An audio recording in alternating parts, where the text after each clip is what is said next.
श्री सद्गुरु महाराज की जय।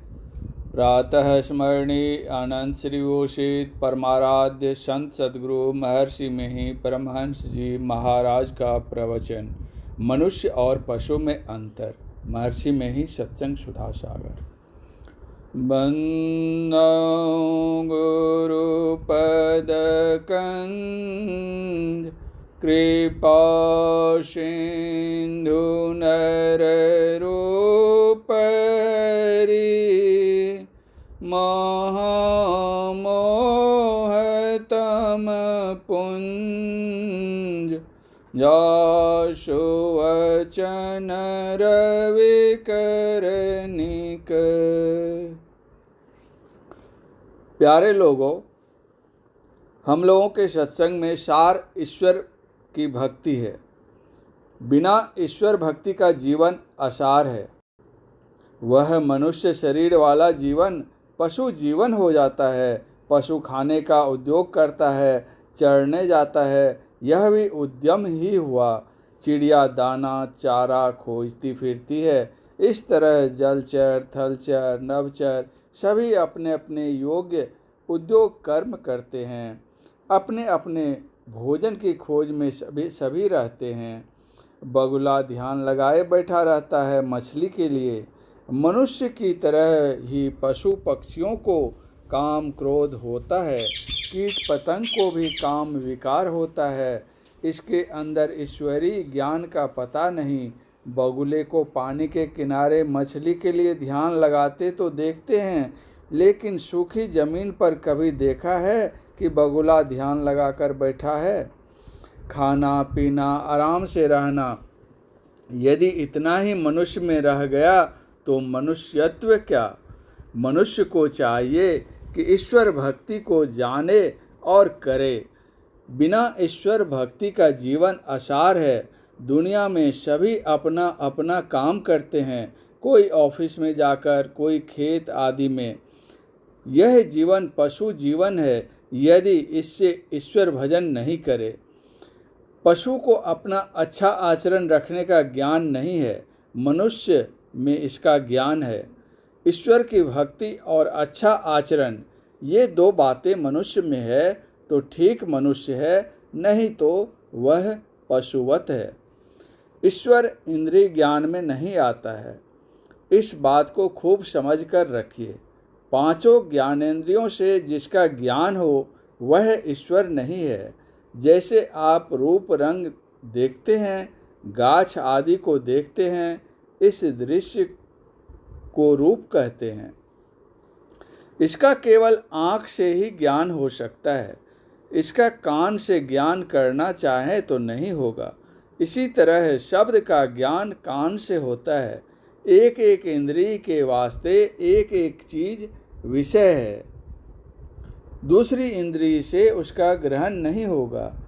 ईश्वर का ज्ञान इंद्रियों से नहीं होता है, इसलिए कि जो चीज़ इंद्रिय ज्ञान में आती है वह विनाश को प्राप्त होती है, बदलती रहती है। वैज्ञानिक कहता है कि सूर्य की ताकत में भी कमी आ गई है। पहले जैसी वर्षा होती थी, अब वैसी वर्षा कहाँ।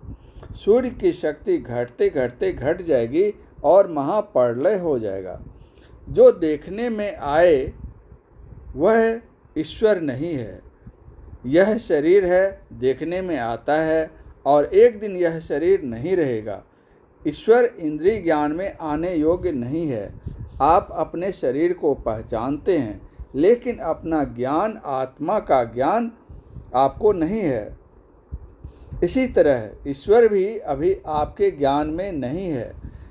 शरीर इंद्रियों का संग छोड़कर रह सकेंगे, तभी हम ईश्वर को चेतन आत्मा से पा सकते हैं। इसलिए ईश्वर ज्ञान इंद्रिय से नहीं होता है। आत्मा को जब तक शरीर इंद्रिय का संग रहेगा, तब तक वह माया ही माया पहचानेगी। जैसे आँख पर जिस रंग का चश्मा होगा, बाहर की चीज़ उसी रंग की दिखाई पड़ेगी। लालटेन के अंदर रोशनी है, उस पर जिस रंग का शीशा लगाइए उसी तरह का प्रकाश निकलेगा। शरीर इंद्रिय जब तक चेतन आत्मा पर है तब तक वह ईश्वर की पहचान नहीं कर सकेगा। जहर खाने से अर्थात मरने से शरीर में पुनः पुनः आना नहीं छूटता है।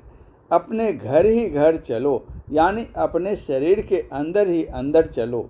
दृष्टि योग से अंदर में प्रवेश होना होता है। शब्द ध्यान से अंतर के अंतिम तह में पहुंचा जाता है। इसमें योग शास्त्र की भी आवश्यकता नहीं, अंतः साधना की आवश्यकता है। इस आँख से परमात्मा के जिस रूप को देखा जाता है वह माया है। भगवान श्री कृष्ण ने स्वयं कहा, तुम मेरे जिस रूप को देख रहे हो वह माया है। प्राणायाम के द्वारा और ध्यान के द्वारा दोनों तरहों से परमात्मा का भजन होता है। प्राणायाम सबके लिए अनुकूल नहीं है, ध्यान योग सबके लिए है। परमात्मा को यहाँ बुलाने की चेष्टा न करो, स्वयं परमात्मा के पास जाओ। इसीलिए संत तुलसी साहब ने कहा, सत सूरति समझी सिहार साधो, निरखी नित नयनन रहो। धुनि धधक धीर गंभीर मुरली, मरम मन मारग गहो। समशील लील अपील पेले, खेल खुली खुली लखी पड़े। नित नेम प्रेम प्यार पीऊ कर, सुरति सजी पल पल मरे। धरी गगन डोरी अपोर परखे, पकड़ी पट पीऊ पीऊ करे। सर साधि शून्य सुधारी जानो, ध्यान धरी जब थिर थुआ। जहाँ रूप रेख न भेष काया, मन न माया तन जुआ। आली अंत मूल अतुल कमला, फूल फिरी फिरी धरी धसे। तुलसी तार निहार सुरति, शैल सतमत मन बसे। अर्थात सूरत सत्य है, इसका फैलाव और फसाव पिंड और ब्रह्मांड के असत मंडलों में हो गया है। इसलिए यह परम प्रभु सर्वेश्वर के सहज स्वरूप की प्राप्ति से विहीन रहकर दुखद अधोगति का भोग भोग रही है। इस अधोगति के दुखों से बचाव के लिए सूरत की ऐसी संभाल करो कि असत मंडलों में इसका सिमटाव और इनसे इसका छुटकारा होकर यह परम प्रभु सर्वेश्वर के सहज स्वरूप को प्राप्त कर सारे दुखों से छूट जाए। सूरत की संभाल का अभ्यास पहले मानस जप से, फिर मानस ध्यान से, फिर दृष्टि साधन से और फिर सूरत शब्द योग से क्रमशः होगा। अपने अंतर का प्रथम पट कठिन और अछेद अंधकार है। दृष्टि साधन के अभ्यास से सूरत इससे पार हो सकती है। अंधकार से पार होकर सूरत जब अपने शरीर में ब्रह्म के चमत्कारों को देखेगी तब परम प्रभु के प्रेम में सदा सराबोर रहेगी। पुनः वह मुरली ध्वनि अंतर की मायावी अनहद ध्वनियों को युक्ति से पकड़कर आगे रास्ता चलेगी। गगन डोरी अंतराकाश की ब्रह्म ज्योति व ब्रह्मनाद को धरकर सार शब्द को सूरत पहचानेगी। सार शब्द में रत होकर सूरत उस अपरंपार पद में स्थिर होगी जहाँ रूप रेखा भेष शरीर मन और माया नहीं है और जो अनिर्वचनीय और मूल पद है। जिसको यह अंतिम पद खुल जाएगा उसकी सूरत बारंबार उसमें धंसती रहेगी। जिस धार को पकड़कर इस अंतिम पद में जाना हो सकता है उस धार को परखो तो उपर्युक्त यात्रा के सच्चे विचार में मन डूबा रहेगा। यह कथन तुलसी साहब का है। हिय नयन शयन सुचैन सुंदरी, साजी श्रुति पीऊ पे चली।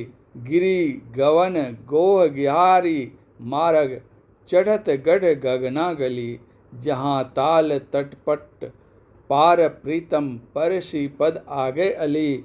घट घोर शोर सिहार सुनि के, सिंध सुलिता जस मिली। जब ठाठ घाट वैराट कीना, मीन जल कंवला कली। आली अंश सिंध सिहार अपना, खलक लखी सुपना छली। अस सार पार समहारी सुरति, समझी जग जुग जुग जली। गुरु ज्ञान ध्यान परमान पद बिन भटकी तुलसी भव मिली। अर्थात परम प्रभु सर्वेश्वर से मिलने को चलने में सूरत को केंद्रित करना होता है। दृष्टि साधन से सूरत अत्यंत सुखपूर्वक केंद्रित होती है। केंद्रित की हुई सूरत अंधकारमय नयनाकाश से मार्ग धरकर संकीर्ण मार्ग से ब्रह्मांड में चढ़ती है। फिर आगे वह अनहद ध्वनियों को सुनती हुई अर्थात सूरत शब्द योग द्वारा मान सरोवर के पार प्रीतम से इस भांति जा मिलती है जिस भांति नदी समुद्र से जा मिलती है। सब रचना नाशवान है और इसमें जीव सदा जलता रहता है। इस रचना से सूरत को फेर कर प्रभु की ओर करना चाहिए। तुलसी साहब कहते हैं कि गुरु के ज्ञान और ध्यान बिना सूरत संसार में भटकती रहती है और उसे सतलोक मोक्ष धाम नहीं मिलता है। ध्यान करने से आप शरीर और इंद्रियों को छोड़कर अकेले रह जाएंगे। ईश्वर दर्शन होगा तब मोक्ष मिलेगा। जब तक मोक्ष नहीं हो तब तक राजा रानी राष्ट्रपति राम कृष्ण कोई बने रहो, शरीर में रहने से कष्ट होता है। आप कोई कुछ भी बनकर रहो, ईश्वर की भक्ति करो, इसी से आप सारे दुखों से छूट सकते हैं। परम पूज्य गुरुदेव का यह प्रवचन दिनांक 18/4/1960 ईस्वी को मुंगेर जिला के जमालपुर निवासी स्वर्गीय राय बहादुर श्री दुर्गादास जी तुलसी के निवास स्थान में अपराह्नकालीन सत्संग में हुआ था। श्री सद्गुरु महाराज की जय।